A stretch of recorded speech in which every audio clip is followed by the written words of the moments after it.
Always good to check the watch to say if it's good morning or good afternoon. Still good morning. Hello, everybody. How are you all doing? Awesome. Okay, so it's just lovely to be here, and especially lovely because it's always a pleasure and a privilege to talk about the biggest buzzword that we all are curious about, which is AI. And over the next 20 to 30 minutes or so, I'm going to make an attempt to bring AI closer to all our lives as both a consumer and as a marketer. Now, 2024, by any stretch of imagination, was a massive year for AI, especially at Google. We are super proud of all that we accomplished on the AI frontier in 2024. Because for us, we've always kept technology at the heart of all our products and taken them at scale to the users. And in 2024, we brought in Gemini 2.0, which was our latest model that has really pushed the boundaries on all things AI. One of the manifestations of Gemini 2.0, I'm going to show you a glimpse on the very next chart, is Project Astra. Anyone heard about Project Astra? Okay, few hands, and hopefully this one slide will make you curious to find out more about it. But think about it almost as the next generation on assistants. So imagine going to a city which is absolutely unfamiliar, unknown. With the help of Astra, you will have a companion. Because what this companion will do is take a look at images, at any kind of a corner, and you can engage with it in any language that you like, even your own native language. Here's just a quick glimpse. Now imagine these are the streets of, I think this is London, and you can engage via Astra to understand what are the nooks and corners, what's the history, what are the details, and you can keep going deeper and deeper into any particular topic that you might want in any language. And then there was search. In 2024, I think one of the most exciting changes in the last 20 years really happened on search with AI overviews. And what really happened was the capability of large language models came together with high quality web content to give users AI overviews. Now, all of us have engaged with AI overviews, but I don't know if we realize the marked change that has been ushered upon via AI overviews. Because now, AI overviews gives you the capability of not only giving a very, very pointed response, it also allows for almost a conversation. You don't have to give a very specific search query. You can type in almost a conversational question, and you will get responses that are more contextual and not just, extremely specific. And then this is my absolute favorite. Notebook LM. I'm going to ask you for a show of hands, and I'm hoping to see a lot more hands up. How many of you have tried Notebook LM? Amazing. And I think those of you who have not, please do try this product because I can guarantee that it will really ease out a lot of the information asymmetry that exists in our world today.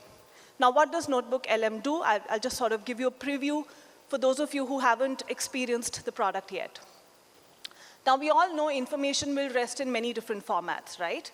There'll be a PDF, there'll be a document, there'll be some article, there could be a voice note or whatnot.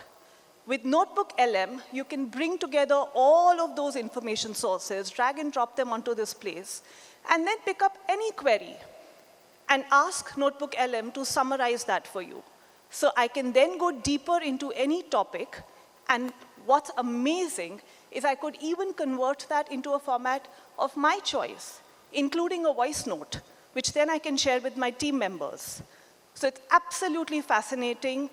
At least it's made me a more effective professional. So I strongly encourage that you give this a go at your workplace, or even to educate or teach your children. So for us at Google, the role of AI is completely anchored into our mission. With all the three examples that I touched upon, you'll notice how each one of them, whether it is Astra, whether it is search overviews, or Notebook LM, and many other advancements that we have made with AI, all of them talk back to our mission and for us to engage with our mission in today's times. Because we remain committed to organizing the world's information and making it more actionable and more useful for each of our users. So that was about Google, and those were some of the exciting AI innovations. Now let's pull back and see what's happening overall in the world of AI. I'm going to touch upon 3 trends, and then we are going to look at what that means for us as marketers, okay? So the first trend on multimodality. The second trend, and it's something that all of you would have heard, is agentic AI, but I'm going to talk about it in a very simple layperson term. And the third one is around assistive search. Multimodality. Now, what does that really mean? How many of you, I know this is like a widely discussed topic. How many of you in favor of understanding it in like super toddler language? Nobody. I'm so sorry because I don't know how to make it complex. But anyway, then let me tell you about how it is applied by a business. So with multimodality, I think the delta really is that the context is much better understood. The whole information gathering and the analytics and the precision of it is all fantastic. I think multimodal models can do a great job of that. But now the delta that has come up is these models are able to read the context very, very accurately. A case in point is Prudential, which is using Google's MedLM, which essentially allows them to go through tons and tons of medical claims, invoices, details, reports, and allow for better processing of medical claims and payouts with far higher accuracy than before. So that's a business example of multimodal models. What does that mean for marketeers and the creative folks? What that now means is with the click of, and I'm going to show you a lot more examples on this, but this is just like high level, the capability example. At a high level, with multimodal models, you can really now blend capabilities.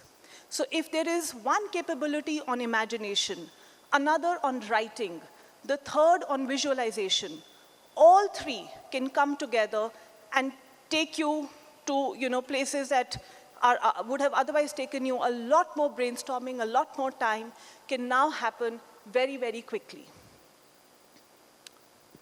The second one is, we've all heard and been familiar of this newest buzzword called agentic AI, right? Now, the big change and the more transformative change that is happening is in the fact that now there are multi-agent systems. Simply put, agents would earlier be specialized in a particular capability, but now with the multi-agent systems, we can again synthesize and combine and showcase the power of multiple agents. Now, how are agents different? Agents are different because not only can they capture and sort of memorize data and information, agents can also do a good job of the so what. So agents are empowered with a fair bit of autonomy or decision making. And with multi-agents, what you really can harness is what one agent alone could not have done. One exciting example from the chart that you see up here is of this logistics company called PODS, which is a US-based logistics company. And essentially what they used is they used Gemini to put up small, mini-sized billboards across all their trucks. And there were 6,000 headlines. So what was the agent doing? The agent was a creative agent who was creating real-time user-led insights and converting them into taglines. And then those taglines were on the trucks. And there were 6,000 of them roaming around the streets of New York City, all within 20 to 29 hours. So that's the power of agents. And then search. I started out by saying how with AI overviews, which have over 1 billion users now, we are trying to make search more and more engaging. And AI allows us to do that. Search is now no longer a search-based, text-based search. Search now encompasses visuals, voice, and everything. For example, Circle to Search. Circle to Search is basically talking back to intuitive behavior that users may have. So you can now tap, you can circle, or you can highlight anything that might be of interest to you as a user, and search will throw up an answer. Globally, the stat we found is that people who have started using Circle to Search now start almost 10% of their new searches with Circle to Search. So it's getting to be a new behavior among consumers, and particularly popular among the younger generation. The second one is Google Lens. Again, super exciting. Because with Google Lens, there have been more than 20 billion searches. And what's of greater interest, hopefully to all of you in the room, is that 1 out of 4 of these queries have commercial intent. And therefore, the power of search and the rich signals that you are likely to get will be extremely important. I can give you a personal example on this. Last month, I was in Goa, and we were in a villa for a holiday. And there were these lovely side tables, which were very unique, that were part of the furniture in the villa. And all I did was really just Google Lens it. And not only did I get similar looking tables as options, I got the exact table to buy as an option. So very strong commercial intent, and again, rapidly growing category as far as search behavior is concerned. Now, with the example that I gave of my own, like I'm on a holiday in Goa, not really shopping, just relaxing, but my behavior was completely unpredictable, even to me. I also did not know that I'm going to be looking for side tables in a villa in Goa, right? So we all know that consumer behavior is going to be very, very unpredictable. It is unpredictable. Sorry, I think I missed one slide. Okay, maybe not. And with this unpredictable behavior, really what consumers are doing is that they're always on digital. We call these searching, streaming, scrolling, and shopping. And when one stage transcends to the other is a matter of milliseconds, right? Like the example that I just gave. I looked at something, I immediately searched, scrolled, and was ready to shop. So if you are going to think about, okay, scrolling is probably upper funnel, and searching and scrolling, searching and streaming is probably consideration, and shopping is conversion, then that may not be the best approach, because all of these will probably happen simultaneously. Now, the struggle is, as a marketer, how do you predict? And how do you really arrive at tailoring your message to where the consumer might be in the funnel? What makes it more arduous for you as a marketer today is the pressure on business growth, and to establish that marketing is a profit center and not a cost center. It's been a lifelong kind of exercise for each one of us. But I would say that in all our careers, probably the last 2 to 3 years have been the most challenging in terms of just holding the P&L tight. So on the one hand, you have this consumer whose habits are changing, who is very, very unpredictable. And on the other hand, you have business pressures. What I would encourage each one of you to do is to think about AI as a tool or an enabler that can help you navigate this twin challenge. Because it's only with AI that you will be closer to predicting the unpredictability of the consumer behavior, and you will get better with your targeting and your media outreach and your measurement propositions, and therefore be in a better place as far as driving business growth is concerned. So given those two realities, AI is sort of hitting a little bit of the sweet spot. And the numbers speak for themselves. Marketers who have integrated AI into their function, into their various parts of the value chain, have seen 60% greater revenue growth. 60% is not a number that is too easy to ignore. Now, how do you really embed AI into everything marketing? The basics don't change, right? We've heard these things ever since all of us were in B school, right? The levers of marketing are the same. It's about doing a really good job of your creative renditions. It's about doing a very accurate and relevant job of your media targeting, and then doing the right job of measuring with the right metrics. So the fundamentals are absolutely the same. I'm sure none of this surprises you. But what is exciting is how AI can help you sort of nudge and move the boundary forward. And it is a new skill that each one of us has to learn. 20 years back, these tools were not available for better creative, for better ad relevance, and for measurement. So that's the only skill we need to learn. Everything else sort of remains the same. Now let's look at what's happening in the world of creative rendition. Here's an example of Puma, with whom we partnered, to create image and product catalog enrichment, literally real time and using local insights. I'm going to play a short video and then let's have a conversation on it. Hi, I'm Andrea Dermovic, Senior Manager Global E-commerce Photography at Puma, where sports meets creative expression. We are using Google AI to customize the product photos on our website to save time and ensure they are locally relevant to our customers. Google Cloud's Imagine is helping our global content team create dynamic product imagery. And here's how. Let's say a new trail running shoe just launched on our site. I only need to click on the Apply AI Background button. Then, based on my prompt, a variety of sample images are generated for me to choose from. Nice. These all capture every detail I included in my prompt, together with a shoe from our photo library. Let's choose this one. We also look to Imagine to help us easily customize content for regional markets. Let's say these shoes are also launching in Japan.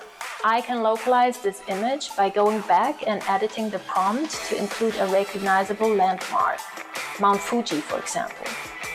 Ultimately, this makes for a better digital shopping experience for our customers. Puma India, for example, has already seen a 10% increase in our click-through rate. Imagine is cost-effective, creates high quality and localized visuals at scale, so it's been the perfect choice for us.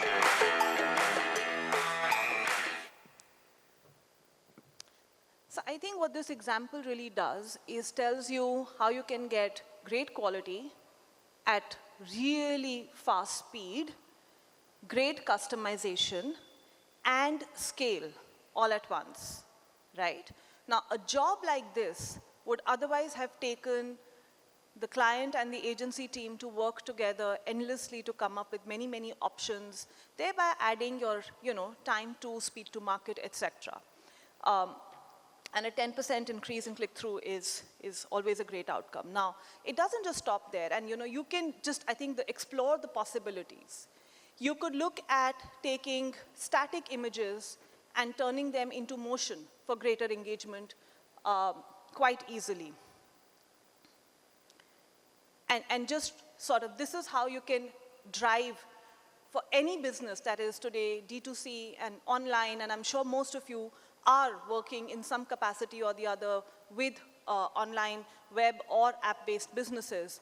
And this is a great way to sort of drive engagement.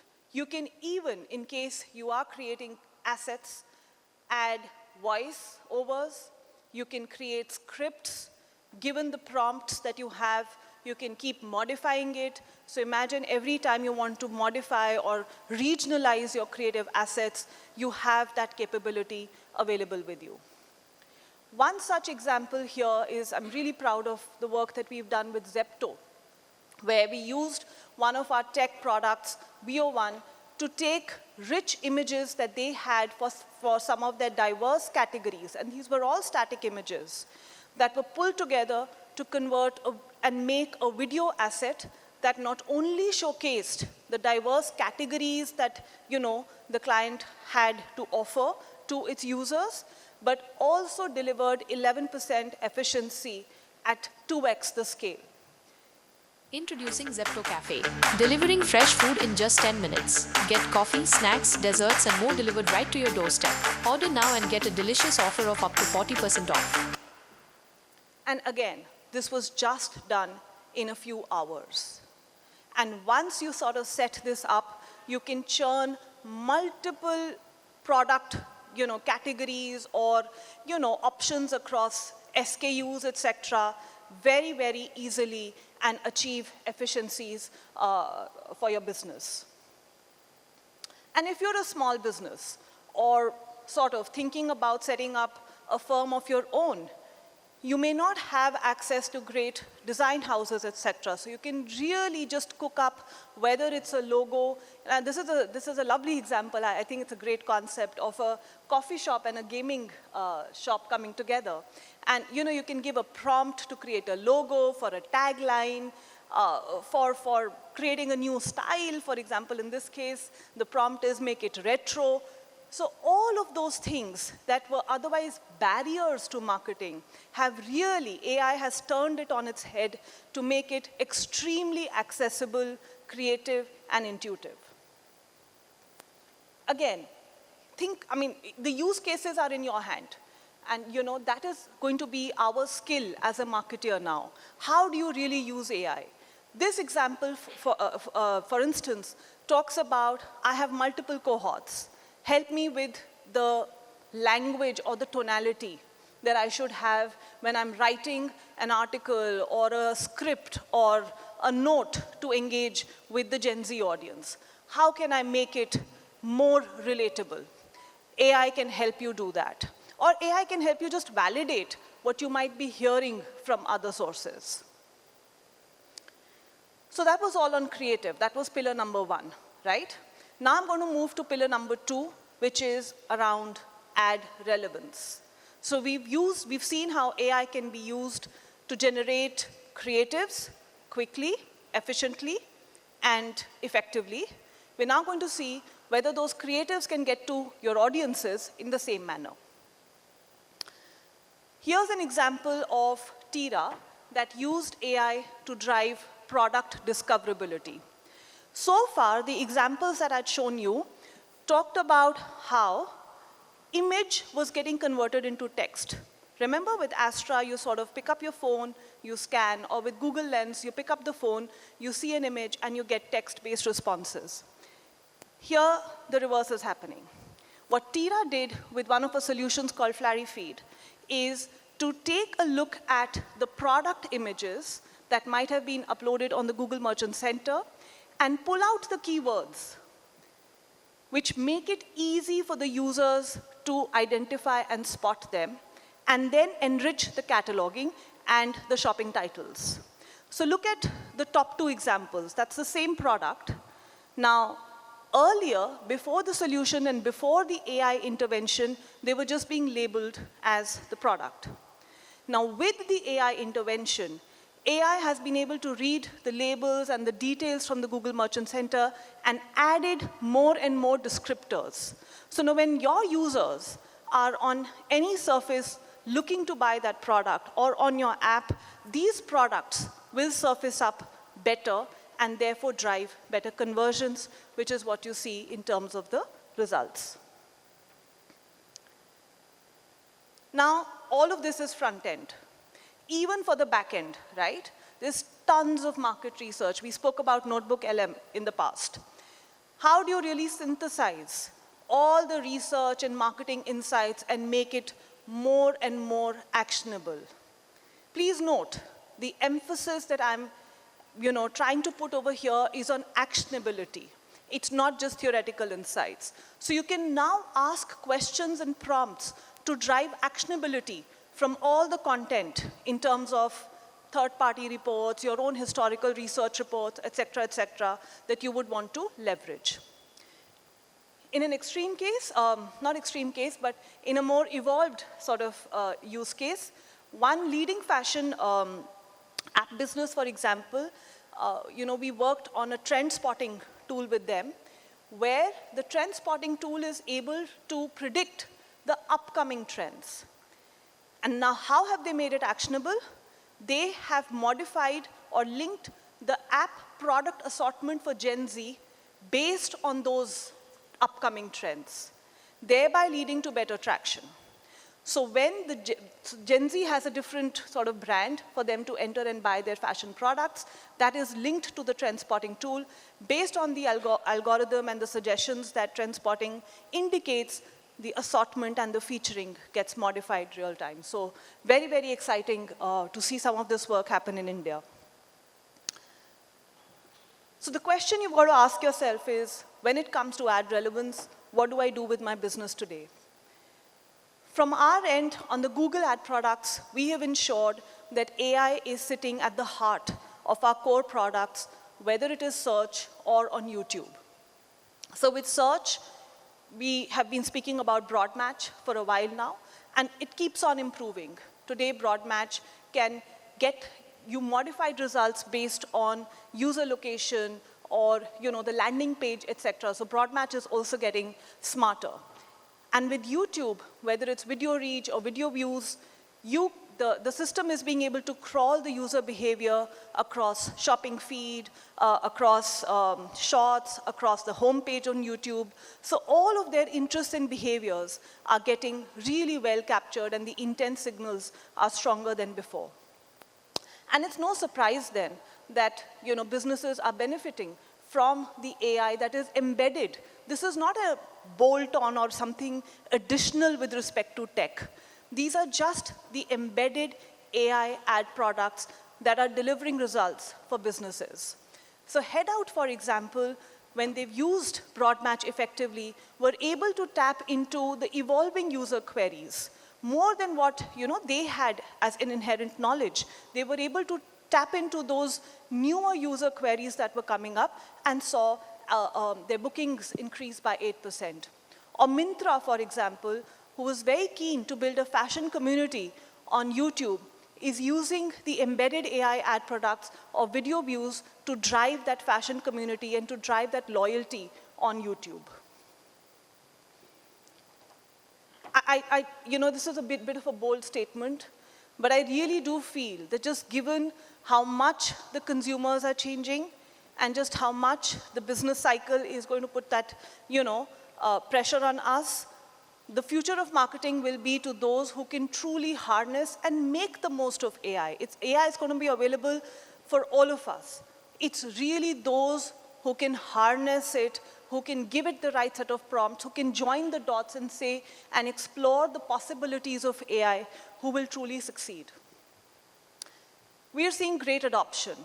80% of our customers globally use at least one AI-powered search ad product. And this is not just large businesses, even small businesses. 54% of them are using AI-generated assets for their PMax campaigns. So it's great to see the adoption. It's easy to use. Now, if you're a marketer and you're thinking about what are the possibilities, we have been talking about a 4-stage framework, all the way from AI essentials to AI transformation. I'm not going to go into too many details, but AI essentials is essentially you sort of adhering to data policy, setting up first-party data collection, and doing some level of campaign optimization with AI. But you can take it all the way to AI transformation, like that trend spotting example I gave, where you're thinking about using AI for its generative capabilities, where you're thinking about using AI to really optimize and measure real time. So my invitation to each one of you to really leverage AI to run a better business, to think about the endless possibilities that at least users have started to demonstrate.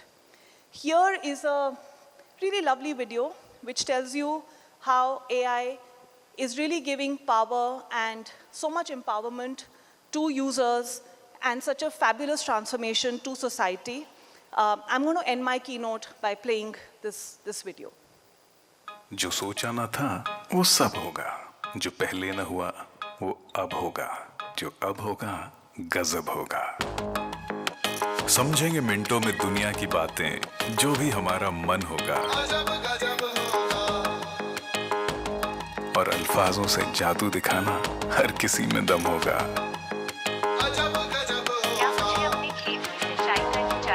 तरक्की का प्याला लबालब होगा,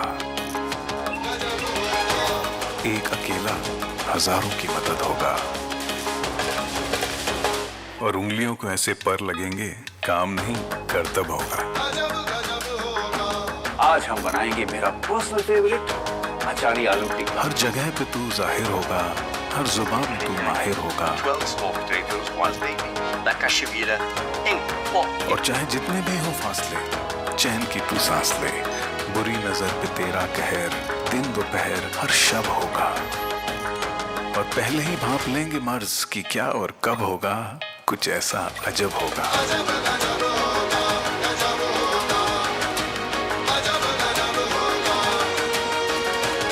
Google AI, सोच बनाओ सच चाहो जब, जो अब होगा गजब होगा। Don't you all agree? With AI, gazab hoga. Thank you everybody for your time. If it's okay, I'll take it outside. Thank you.